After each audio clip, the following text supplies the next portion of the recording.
In the countryside around Rwanda's volcanic slopes, the villagers have always known these creatures with a human face who loom suddenly out of the foliage with a brisk crack and an agility which their weight would seem to defy. On the volcanic slopes where three countries meet, Congo, Uganda, and Rwanda, this particular species is adapted to the mountain climate, protected from cold by a thick pelt.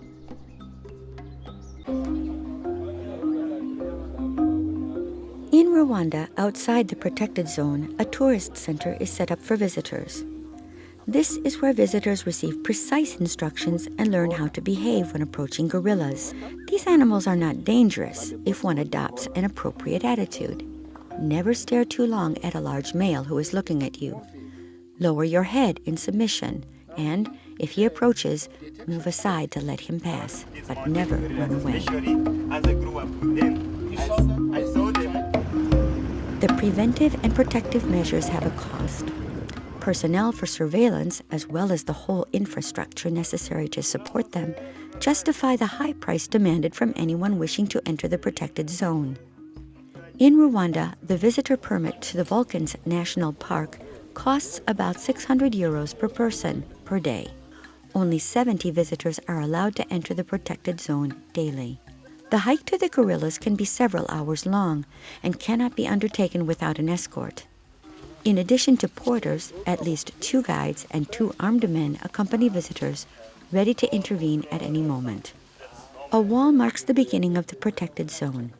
Its primary purpose is to establish a clear limit between agricultural land and the inviolable protected area. But the wall also prevents wild buffalo and elephants from ravaging the fields. As for the gorillas, who can of course easily cross over the low pile of stones, they rarely approach villages, as the forest provides all the nourishment they require.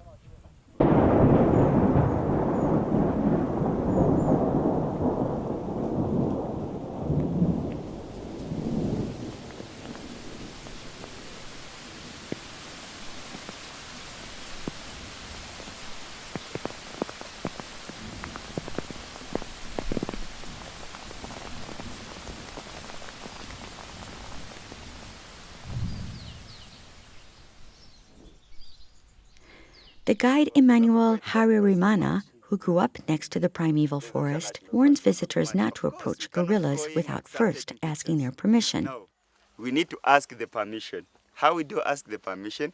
Say, that's hello, may we join you? And the silverback, or maybe one of them, if they don't want us to join, just that's no. Me and Placide, please stop where you are. Don't make any further step. We stay there.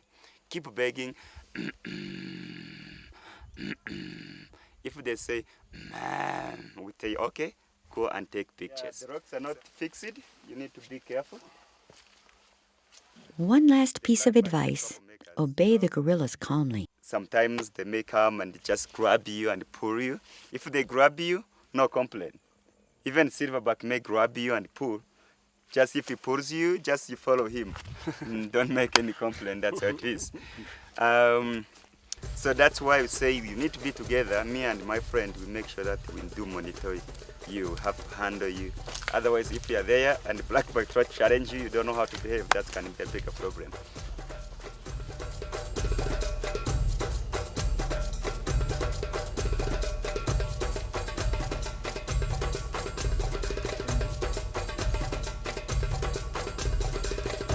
Freshly broken bamboo and fresh dung mean the gorillas are not far.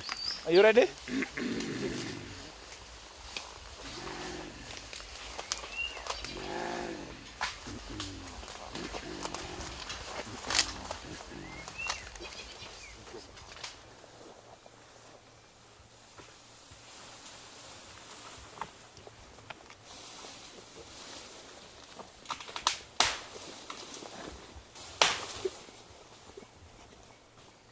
In refusing to let humans approach, gorillas are often just testing their authority and making sure it is respected.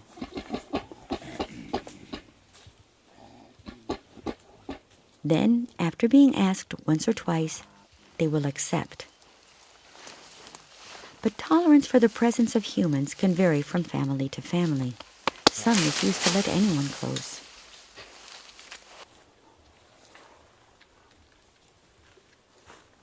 An encounter with the mountain gorillas should not last more than an hour, and each family is not to be disturbed by visitors more than once per day. These measures allow the animals to become accustomed to a regular and peaceful human presence without modifying their natural behavior as wild animals.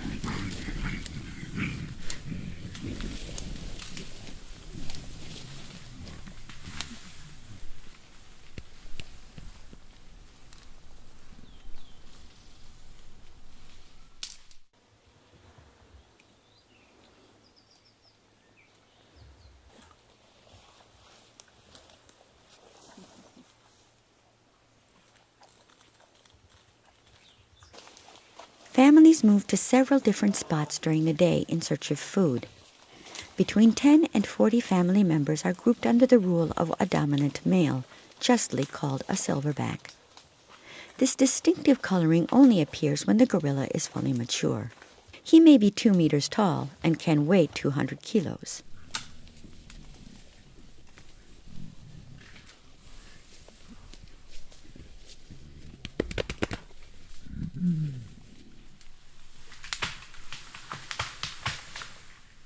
As vegetarians, they eat a variety of plants which ensure nutritional equilibrium. This activity occupies most of their time. Meals, naps, and walks occur several times a day before the group chooses a spot to spend the night.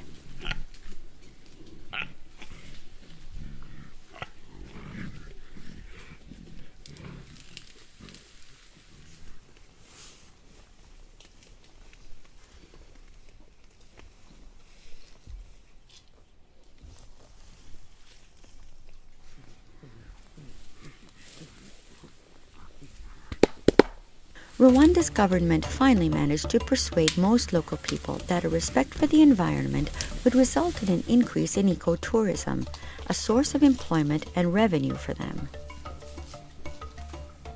This is green tourism, fairly high-end, which Rwanda intends to develop, in particular in order to finance an effective protection of its fauna.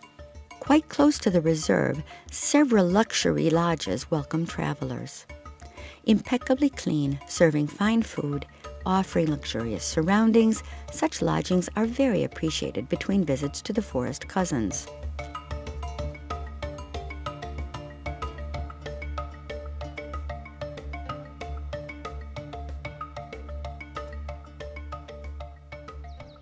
Today we know that about 96% of gorilla DNA is the same as our own. We see them show emotion, communicate, and reflect. But they remain enigmatic. What are they thinking about as they savor a tender stalk, or gaze at these human cousins come to observe them? One day, perhaps we will indeed understand their thoughts. And if so, this will truly signify the discovery of a new world.